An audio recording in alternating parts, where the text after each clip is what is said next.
Nothing is more American than Super Bowl Sunday, and as part of it, we go to our nation's capital and the White House, where Fox News' Bill O'Reilly is with the 44th President of the United States, Barack Obama. Mr. President, thank you for doing this. Great to be with you. Really appreciate it. I want to get some things on the record. So let's begin with health care. Yeah. October 1st, it rolls out. Right. Immediately, there are problems with the computers. Right. When did you know there were going to be problems with those computers? Well, I think we all anticipated that there'd be glitches, because anytime you got technology, a new program rolling out, there are going to be some glitches. I don't think I anticipated or anybody anticipated the degree of the problems with the website. And right, so you just didn't know when it rolled out that this was going to be a problem? Well, I don't think, as I said, I don't think anybody anticipated the degree of problems that you'd had on healthcare.gov. The good news is that right away we decided how are we going to fix it. It got fixed within a month and a half. It was up and running, and now it's working the way it's supposed to, and we've signed up 3 million people. I don't know about that, because last week there was an Associated Press poll of people who actually went to the website, and only 8% of them feel that it's working well. Why didn't you fire Sebelius, the secretary in charge of this? Yeah. Because, I mean, she had to know after all those years and all that money that it wasn't going to work. You know, my main priority right now is making sure that it delivers for the American people. And you're not going to answer that? What we've ended up doing is we've got 3 million people signed up so far. We're about a month behind of where we anticipated we wanted to be. We've got over 6 million people who've signed up for Medicaid. Yeah. We've got 3 million young people under the age of 26 who are signed up on their parents' plan. And so what we're constantly figuring out is how do we continue to improve it? How do we make sure that the folks who don't have health insurance can get health insurance, and those who are underinsured are able to get better health insurance? I'm sure that the intent is noble, but I'm a taxpayer, and I'm paying Kathleen Sebelius' salary, and she screwed up, and you're not holding her accountable. Well, I promise you that we hold everybody up and down the line accountable, but when we're midstream, Bill, that we want to make sure that our main focus is how do we make this thing work so that people are able to sign up, and that's what we've done. All right. Was it the biggest mistake of your presidency to tell the nation over and over, if you like your insurance, you can keep your insurance? Oh, Bill, you've got a long list of my mistakes in my presidency. No, really, for you. Wasn't that the biggest one? This is one that I regret, and I said I regretted, in part because we put in a grandfather clause in the original law saying that, in fact, you were supposed to be able to keep it.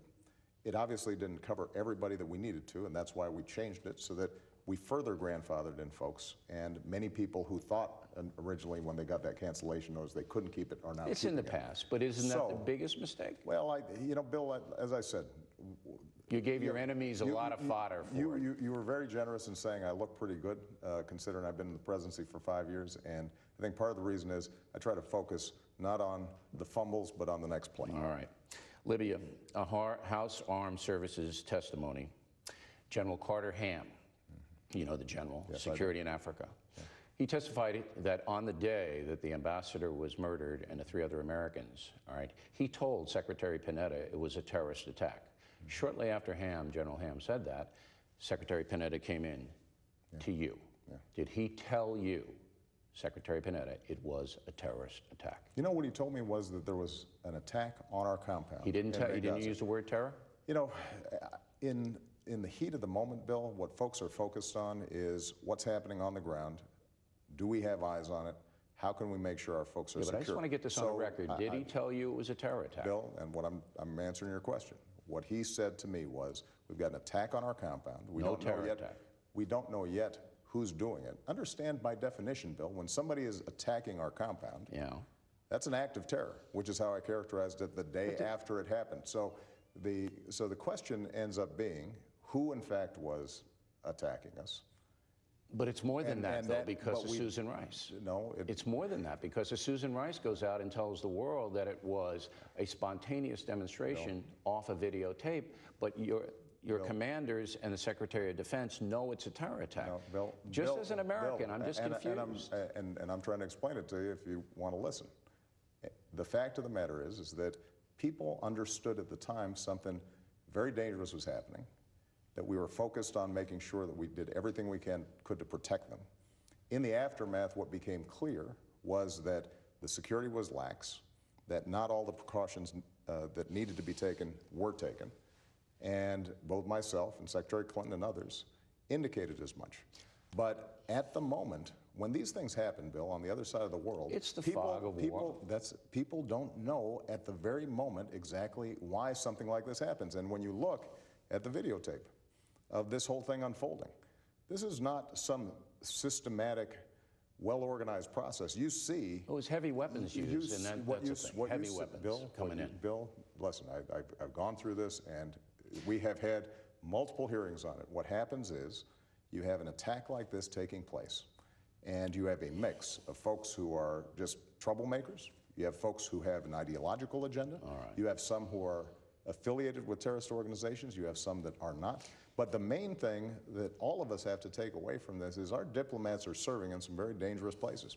But we've got to make sure that not only have we implemented all the reforms that were recommended by the independent agency, but we also have to make sure that we understand our folks out there are in a hazardous, dangerous situation. I think everybody understands that, No, Mr. but President. actually, not everybody does, because what ends up happening is we end up creating a political agenda on Absolutely, and something that was which my next question. Democrats and Republicans should be unified in trying to figure out how are we going to protect people. I got to get to the IRS, but I just want to say that your detractors believe that you did not tell the world it was a terror attack because your campaign didn't want that out. Bill, that's what they believe. And they believe it because folks like you are telling them that. No, I'm not telling them that. I'm asking you whether you were told it was a terror attack. And what I'm saying is that is inaccurate. All right. We revealed to the American people exactly what we understood at the time.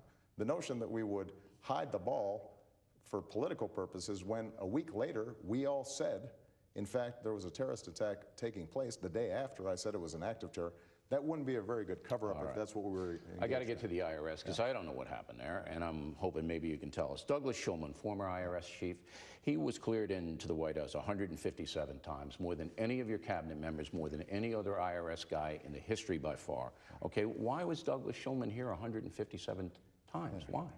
Mr. Shulman, as the head of the IRS, is constantly coming in because at the time we were trying to set up the healthcare.gov, and the what did IRS, he have to do with that? The IRS is involved in making sure that that works as part of the overall healthcare team. So it was all healthcare? Number two, we've also got the IRS involved when it comes to some of the financial reforms to make sure that we don't have taxpayer-funded bailouts in the future. So you had all these different agendas in which the head of the IRS is naturally involved. Did you speak to him a lot yourself?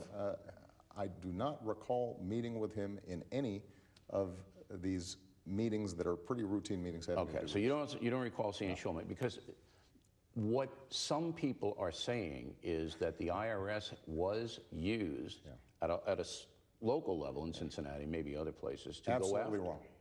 But how do you know that? Because we still don't know what happened there. Bill, we do. That's not what happened. Folks have, again, had multiple hearings on this. I mean, these kinds of things keep on surfacing, in part because you and your TV station will promote them. But when don't folks you feel actually, there are unanswered questions? Bill, when you actually look at the stuff, there have been multiple hearings on it. What happened here is that you've got a 501c4 law that people think is confusing. No, that the folks did not know how to implement. Okay. Because it basically says, so you're saying if there was you're no corruption there at all? No. That's not what I'm saying. That's actually... No, but I want to know what you're saying. You're the leader of the country. You're saying no corruption? No. None? No. There were some boneheaded decisions out of a but local no mass office. corruption? Not even mass corruption. Not even a smidgen of corruption. Okay. I got a letter from Kathy Lemaster, Fresno, California. I said I would read one letter for the folks, all right? Mr. President, why do you feel it's necessary to fundamentally transform the nation that has afforded you so much opportunity and success? I don't think we have to fundamentally transform the nation. But those are your words. I think that what we have to do is make sure that here in America, if you work hard, you can get ahead. Bill, you and I benefited from this incredible country of ours, in part because there were good jobs out there that paid a good wage, because you had public schools that functioned well, that we could get scholarships if we didn't come from a wealthy family in order to go to college. Right. That, you know, if you worked hard, not only did you have a good job, but you also had decent benefits, decent health care. They're cutting me off. And for a lot of folks, we don't have that. We've got to make sure that we're doing everything we can to expand the middle class and work hard.